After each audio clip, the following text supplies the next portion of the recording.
Coming up this week, we talk a whole lot about books and we take you behind the scenes of Jeff's first self-published title.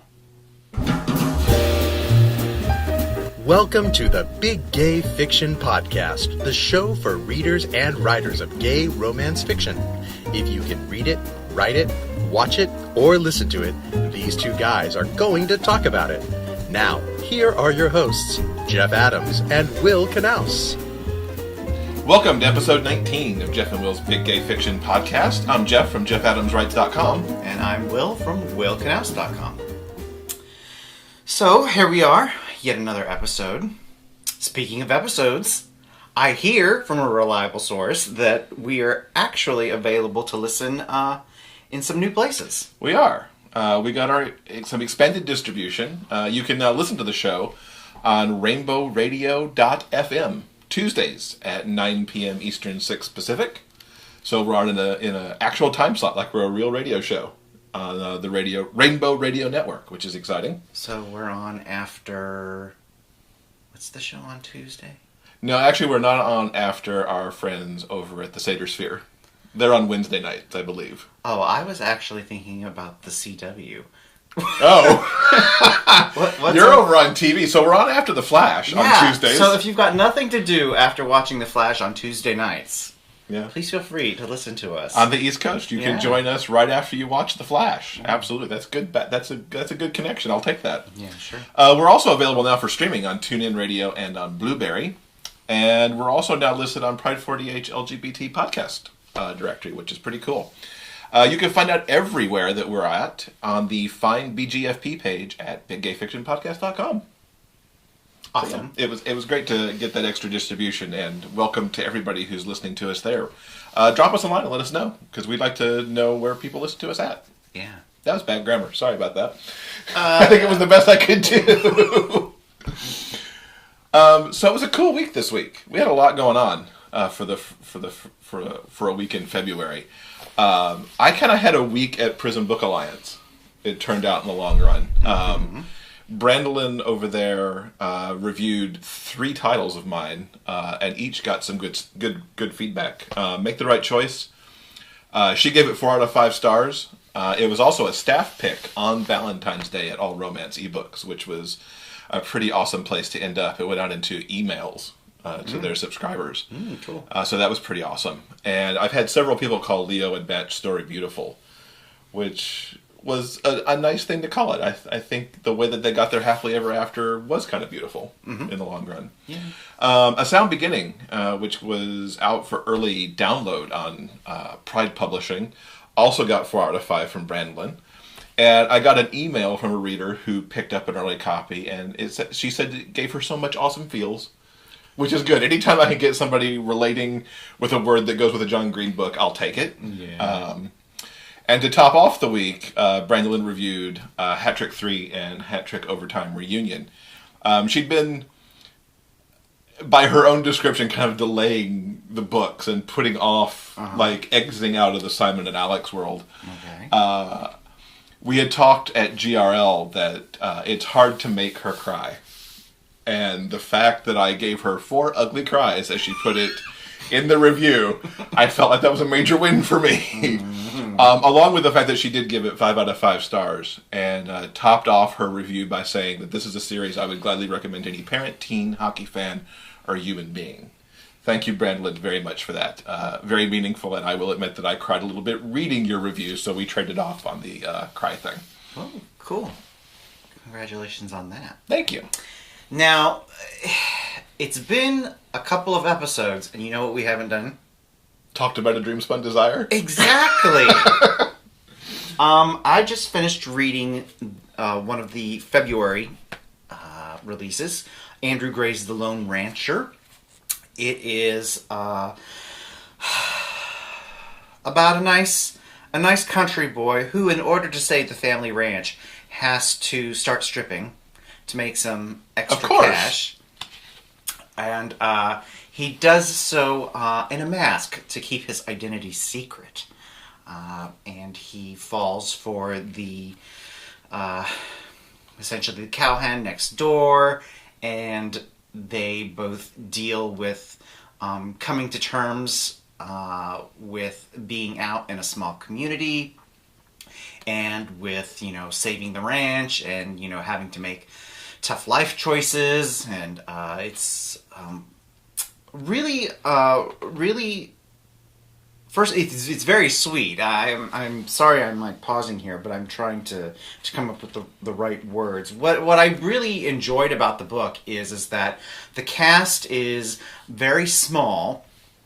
So you get to really focus down on the two heroes and their life in this small Texas town, and what keeping secrets from your loved ones and your new boyfriend, what that can do to you.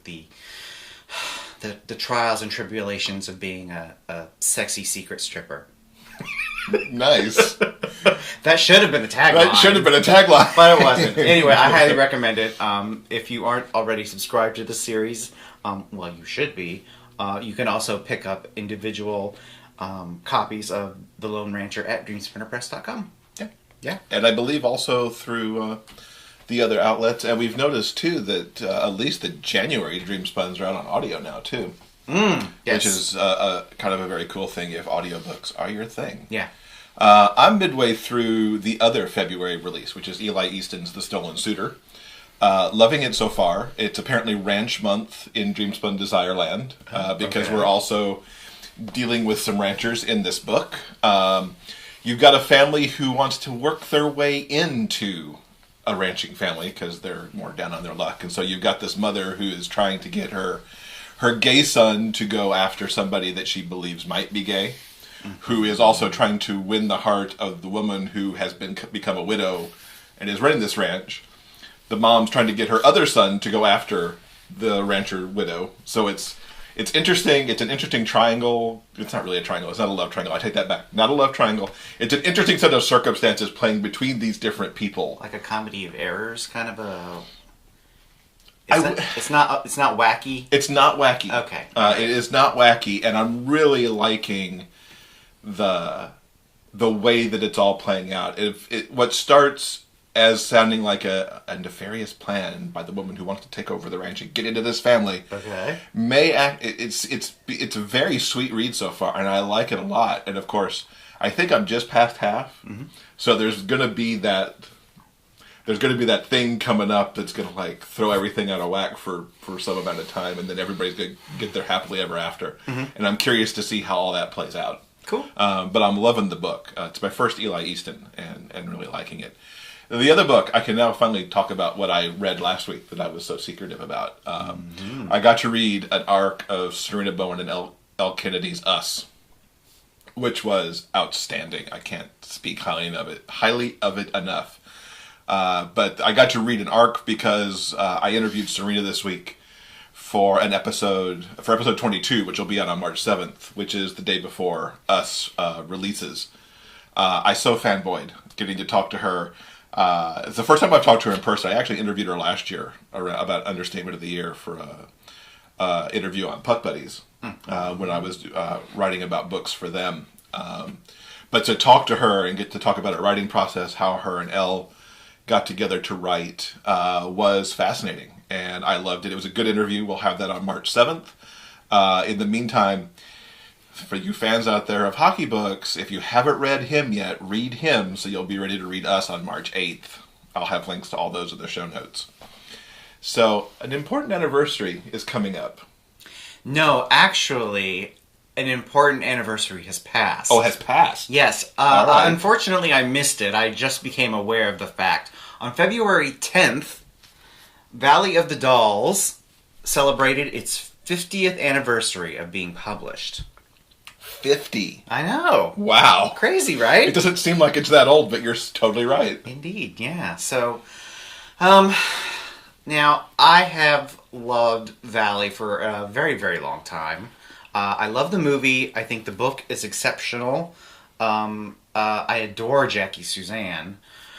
And I think this is an important anniversary because, for better or worse, Jackie and her husband, Irving Mansfield, forever changed the landscape of book publishing, and especially book promotion. Jackie was I'm trying. What's a concise but non-defaming word? She was a vigorous self-promoter, and her husband Irving was a publicist. So promoting Jackie was his specialty, and together they really changed the way the public views authors as celebrities, as pundits, and they also changed the way we view popular fiction. So I don't honestly think they set about to revolutionize publishing, but that's what they did 50 years ago this month, by using some good old-fashioned razzle-dazzle Hollywood hucksterism to sell books, which, was unheard of before Valley came along. Valley, by the way, is still one of the best-selling books of all time. I believe it still holds a place in the Guinness Book of World Records as probably one of the most successful books of all time.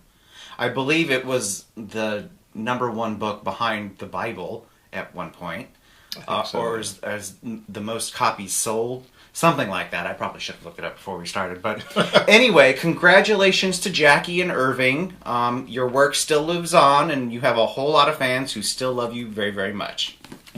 Yeah, you turned me on to the movie and the book fairly early on in our relationship, and I love the book. The book is just really written well, using all those characters, because she's got quite the cast of characters going on in there.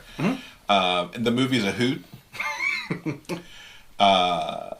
And I love that we saw a few years ago the reading of the movie that happened with a bunch of Broadway folks. Yeah, that was a benefit for Broadway Cares Equity Fights AIDS, and it was awesome. They played it to the hilt, and it was a great evening.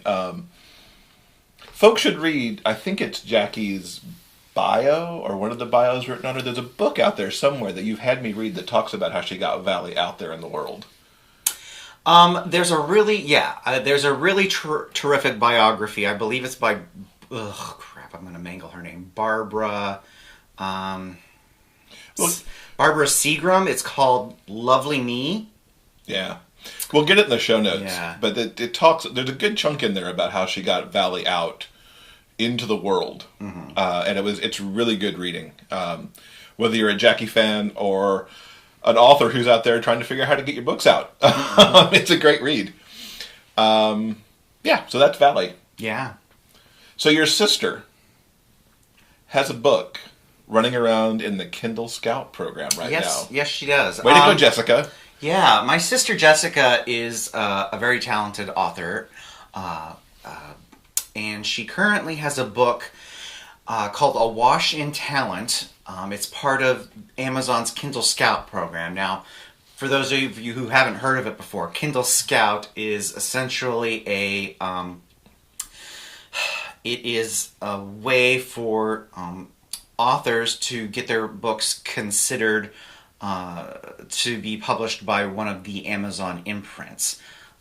It's essentially a meritocracy. You go to KindleScout.amazon.com and you look at all of the books in various categories, and you can vote up or vote down the various titles. And the books with the most interests are looked at, and I believe there's probably several different rounds of consideration. But several books have already gone through the program and have been published by Amazon. So if everyone could take a few minutes out of their day and go to KindleScout.amazon.com and look at Awash in Talent. It's currently part of the teen and young adult category. When there's a lot of competition, so she could really use some love and give it a vote and get it further into the program. That would be great. Yeah, we'll link directly to it in the show notes for sure. So, question of the week from last week. Author and publisher J.M. Snyder asked, what's your favorite read outside the MM genre? Yes, and we had a couple of really interesting answers. A lot of people were into, what was it, thriller, detective mystery? Yeah, and historical romance popped up a lot, too. Yeah, we got a few of those. Denise wrote to us, and she said, I generally only read MM anymore. I spent 35 years reading MF historicals and contemporary books. If I do read anything else, it's either J.D. Robb's In Death series or some of my favorite books from Amanda Quick. That, of course, doesn't include medical articles that I read to stay current for my profession. Well, good for you, Dr. Denise. I don't know what you do in the medical field, but if you're reading fancy schmancy medical articles, I would call you a doctor. Indeed. Susanna said that she normally reads detective novels and some fantasy and steampunk. Historical novels and biographies are also among her favorite genres. We give a shout out to Ardent E-Reader, who was the winner of the Make the Right Choice ebook that I gave away from last episode. Arden reads mysteries when not reading MM. Okay. So you can see all the responses that we got to this week's question on the show notes page for this episode. Yeah. So moving into kind of the crux of our episode. Okay. Sorry, bad word choice according to my husband here. I can't think of another word. I should get. Well, maybe we should have a thesaurus, Sandy. Crux is a perfectly fine word for this. It's okay. Everyone, we're cruxing. We're cruxing away here. This week, we both read Chris Cook's new book, Right to Market, Deliver a Book That Sells. Mm-hmm. Will read it first, and then recommended that I give it a read also. Yes. As Chris says in the book, it can be a pretty contentious idea for an author to write specifically to market to grab the audience. Yeah. And yet, for authors who are trying to make a living, and if you're on the video feed, you see Will showing the book right now, doing his best Vanna White. Yeah. It can be a contentious thing for an author to write or not write a book with the idea specifically of getting it to market. Mm-hmm. But at the same time, Chris never says, don't write what you want to write. Because, if I tried to write a book, if I tried to write a paranormal book, I would probably fail because it's not what I want to write. And paranormal and shifters and all that's really in right now, but it's not the genre that I want to write. Yeah. So you have to look and analyze the market for what you want to write and how you want to write and the story that you want to tell. I think the main point of the book is there's that old chestnut of advice in the romance community to, write the book of your heart, which, in not too many words, Chris essentially tears that apart. That's terrible, terrible advice. Writing the book of your heart is a terribly stupid thing to do because the book of your heart may be about penguin shifters in space who save aliens from mining the Earth. I don't even know. The point I'm making... Shifter penguins in space was interesting, though. Sorry. Shifter, yeah. What a great idea, huh? No, actually, that's a terrible idea. No one's reading Shifter penguins in space.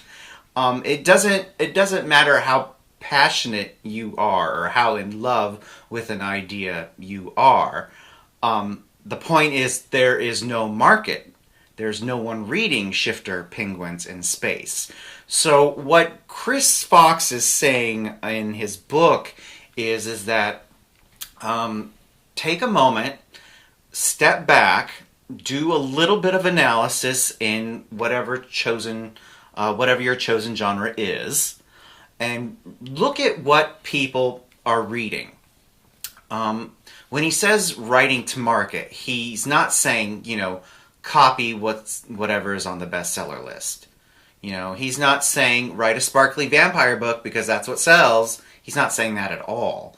What he's saying is look at what your interests are, and then look at what is selling and what is popular in your genre, and really consider what the readers are getting out of those best-selling books. Why are those books popular with those specific readers? And try to give those readers that thing they're craving, that thing they're buying. Mm-hmm.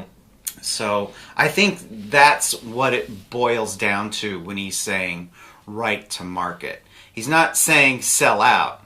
He's saying,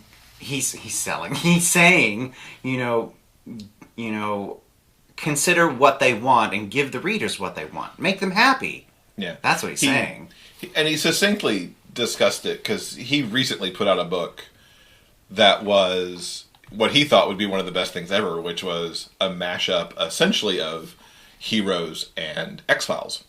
Mm-hmm. And he took superheroes and mixed it with space aliens, and the people who would read superheroes weren't keen on the X-Files component of it, and the people who might read X-Files type material weren't too keen on the superhero side of it. Mm-hmm. And he considered the book a failure because it didn't live up to some of his other works.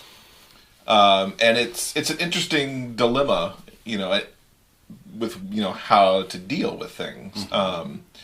This week is the 1 year anniversary of me doing my first self-published title, which was called Flipping for Him. Mm-hmm. It's YA. You've got two 16-year-olds. One is your run-of-the-mill American Caucasian, and the other is a Japanese boy. They're both out, so there's no coming out story here. It's more a story of cultures that clash a little bit, because the big conflict is that the Japanese boy's parents don't want him dating a non-Japanese. And there is the big conflict in their relationship. Wrote the book, put it out. It did okay, but frankly, after a year out, it hasn't returned its investment in production. Mm-hmm. Yeah. It's done a lot of other stuff because, frankly, it was also an experiment book. Being my first self-publish, it was the first time I tried audio, and I took it to audio because there's still a buzz that audio is a way to go and to continue to put out your work in as many venues as possible. So, you don't skip the paperback book because there are people who want paperbacks. So cost of production on a paperback once you've got the ebook is relatively low, and if it balances your time to put it out there, put it out there. Mm-hmm. So this particular book has ebook, paperback, and audio available. But the book didn't really click.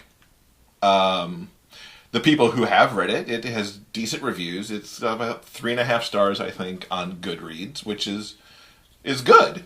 Most people who read it like it. It was well reviewed by the LGBT blogs that picked it up. People have said that they've enjoyed it. People who've picked up the audio enjoyed the audio because it's got good narration from Jason Frazier. There have been a segment of people who've picked up the book because Jason isn't a narrator. And, rate him well and rate the story well. But it doesn't consistently sell like some of my other books do. Mm-hmm. And I probably did not write it to market. Either YA in general, which is very much, still in the dystopian or there's still some vampire stuff going on over there. There's dystopia going on over there. There is some contemporary work going on over there, but not of this flavor.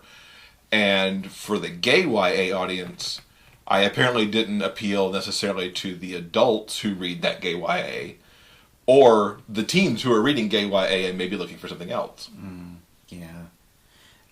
Yeah, because when I was reading Chris Fox's book, I did have Flipping for Him in the back of my mind, and I was thinking about, well, what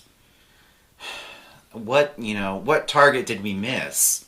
Because as you said, financially the book could be, well, essentially it hasn't made its money back. So financially, it's frankly kind of a failure. We did succeed doing a lot of other things with this book, because, as you said, the book was essentially an experiment in self-publishing. We tried a lot of new... Well, you're part of it, too. It's our company. But okay, so... And we do everything. To be very clear, it's my words. Yes, it's my book.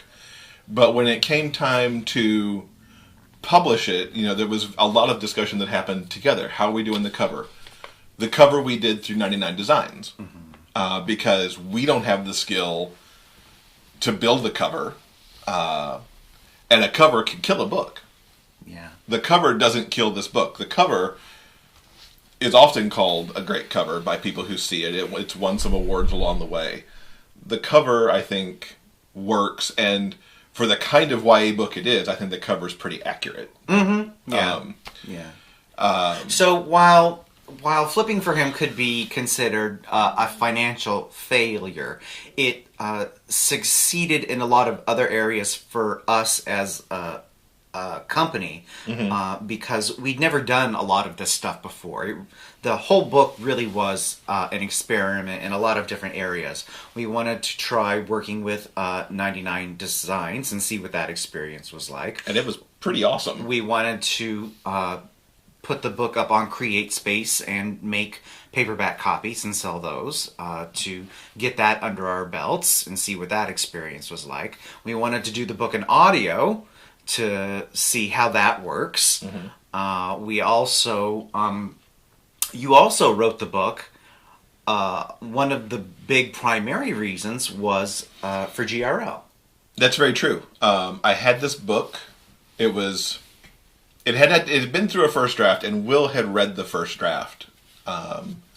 Neither of us were very happy with how it ended and where the conflict was and how it ended. And I'd been kind of bubbling it around in my head for a few months. And as GRL registration was coming up, I didn't have enough published work to go in as a featured author for 2015. Yeah, for those of you who don't know, there are different tiers of involvement for the authors at GRL. You can go in as a supporting author or as a featured author. And there are different criteria for each of those levels. And to qualify for the next level up, because in 2014 you went as a supporting author, in 2015 you wanted to move up. And in order to do that, you needed to publish something relatively soon. Yeah, I needed to have something out before registration, because even though I had stuff coming out in June and in September, ahead of the conference, having it done before registration was the key. Yeah. And I had this book, and I finally coalesced on the idea to make the conflict what it should be. And so I spent a chunk of December and January getting it ready for publishing so it would be out in the world before GRL registration opened in March. So to that degree, it did exactly what it needed to do to get me over, into that set of authors who are featured. The other thing it's done is it gives us a book to constantly do whatever we want with. The only people that we're responsible to for it are us. So, for example, at GRL, I did some oversized postcards that were they were ginormous postcards. Bigger than 5x7, whatever the next, maybe 8x10s. And I gave away free books to people who would sign up to my email list. So if you got one of those big cards, on the back it had a link to go to, and it had a code you could put in, and then you'd be on my email list, and you would end up with a free copy of Flipping for Him. And you ended up actually with 2 free books, because my email list in general always gets a free copy of a novella called Dancing for Him. So with that 1-2 punch, you got 2 books, and I captured more people on my email list to talk to about my upcoming releases, books I recommend, and whatever else I'm going to say to the big wide world. That was a good, successful endeavor. People got the book, people downloaded the book. I heard back from people who said they liked the book. And of the group who came into my email list, I've only had 2 unsubscribes from that since October. So they became good, engaged people in my list, which is what every author wants. Yeah. To be able to talk to people outside of social media, outside of Amazon. Yeah. So from that point of view, it's also been a good book to have, because I can't do stuff like that with things that I put out through JMS or Dreamspinner or other places, because then I'm taking profit away from the publisher as well. And here I'm just using my own work to work in other ways for me besides necessarily generating a royalty. Yeah, for readers who may not know, whenever you see a free book or some type of promotion from I don't know, from whatever outlet, from like a blog or whatever, those are usually handled through a publisher. And the publisher has, set a certain amount of book copies to give away for, whatever promotion is going on. And as an author, say you're published with Dreamspinner or with JMS, you can't just give books, away willy-nilly whenever you want, because the publisher currently has the right to distribute that book. That's, their business. That's what they do. So you can't give away copies of Hat Trick or something like that. What by publishing Flipping for him ourselves, we can essentially, do whatever we want in order to promote that book and your backlist. Mm-hmm. So we can, give away e-copies or a certain number of audiobooks, or, we can come up with promotional gimmicks on the fly using that property, because we own all of the rights to it. Yeah. So. Yeah, and that's not to disparage traditional publishers. The publishers who I publish with, if I went to them and said I want to give away X number of books, there would certainly be an open discussion on it. But true. Yeah. With flipping, there's a freedom there. There's a freedom that we have, that we can just do it because we already understand what's going on with it, and it's ours. Mm-hmm. Happy anniversary to Flip. I'm happy I wrote it, and I'm happy it's out there. I'm proud of the story. I like the feedback that it's gotten. If you're listening and you'd like a free copy, speaking of giving away copies, look in the show notes in this episode, and you'll see a link to a free copy. And you can sign up to my email list and use the special code podcast, and you'll get in the email list. You'll get a free copy of Flipping. You'll get a free copy of Dancing for Him. And if you love those books, awesome. Please leave reviews. And if you're an author, you might want to give a look at Chris Cook's Right to Market. It's an interesting way for me to think about what I'm already planning to do this year. Mm-hmm. And what does play to market more than other stuff. Yeah. And it's important to say, even though Flipping for Him didn't make its money back, I think it will eventually. It's certainly working for me in other ways, and I don't regret what went down with it at all. No. Yeah. Okay. So, we've talked about self-publishing a little bit, and so for this week's question of the week, we're going to do a spin on a publishing question. Does the company that publishes a book affect your purchase decision? And I'll say a little bit that this comes out of some statements that I've heard over time, where readers often have, their one-click purchase for an author. Mm-hmm. Yeah. But I've also heard on occasion that readers will have a one-click purchase because the book was published by Dreamspinner, or it's a Riptide book, or it's a Pride Publishing book. And so I'm curious about that. Okay. So, does the company that publishes a book affect your purchase decision at all? Let us know. How do you feel about that? The person, it might play a little bit into the decision. I think whoever published the book is probably very low on my list of priorities. I think all of the traditional marketing stuff comes into play first. First it has to have an interesting cover or title to catch my eye. Then it has to have a good blurb that gets me interested in it. It has to have a, good, interesting, tight opening, when I, click look inside and I sample the book. So I think those things are far more important, and price, of course. Price is also important. So I think those 4 things actually play more into my decision than the actual publisher. I think that's pretty far down on my personal list whenever I'm making a decision to purchase a book. How about you?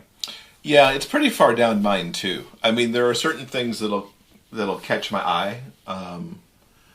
And it might be more because I'm an author and I pay attention to different things now. Okay. Like the fact that, that Dreamspinner puts out certain things. I'll take a chance because I know where their editorial standard sits. Okay, yeah. With a more traditional publisher, like a Big 5 New York publisher, price certainly plays in there because I am not likely to spend $10 on an ebook. Mm-hmm. Because that is a ridiculous price for an ebook under any circumstance.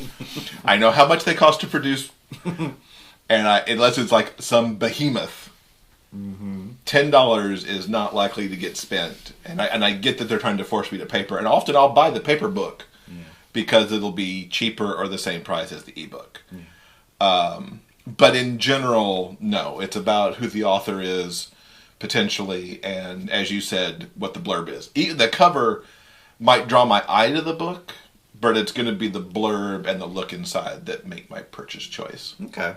Yeah, I agree. Yeah, I won't ding a book for its cover off the top, but your cover may mean that I don't go further if you don't grab my eye, either on the bookshelf, if I'm in a store, or in the little itty-bitty the thumbnail. Thank you. The thumbnail on Amazon. On a website or something. Yeah. So, let us know what you think. You can leave your answers on the show notes page for this episode at biggayfictionpodcast.com. Yeah. And remember, you can always suggest a question as well that we can ask of our audience members each and every week. Yeah. We would love to get some additional questions for upcoming shows. Yeah. So, coming up next week, we're very excited. Kindle Alexander will be here. We get to interview the lovely ladies who are Kindle Alexander. Yeah. And we'll bring that to you next week. So I've essentially said that twice now. In kind of a loop. And for the 3rd time, Kindle and Alexander is going to be stopping by on the podcast. So, if any of you listening enjoyed this week's episode, please leave us a review on whatever channel you listen to, either on iTunes or wherever else you might subscribe to the podcast. All those new expanded distribution areas. Indeed, so many places that you can share the love of the Big Gay Fiction Podcast. Please do give us a whole bunch of stars. We really appreciate you listening and taking the time out of your day or out of your week to listen to us ramble on. Absolutely. And whenever you give us stars or mention us in social media, it helps get the podcast out there in the world and gets us in front of more eyes so that more ears can listen to us every week. And it helps build the popularity and gives us a wider audience to share the world of big gay fiction with. That's right. It helps the discoverability. Yes. There you go. To be more succinct on that. Yeah. Did my rambling thing. It's okay. I mentioned Kindle 4 times. All right. So that'll do it for this week. We will see you back here next week when, hey, Kindle Alexander will be here. Indeed. See you next time, guys. Thank you for listening to Jeff and Will's Big Gay Fiction Podcast. For detailed show notes, go to biggayfictionpodcast.com.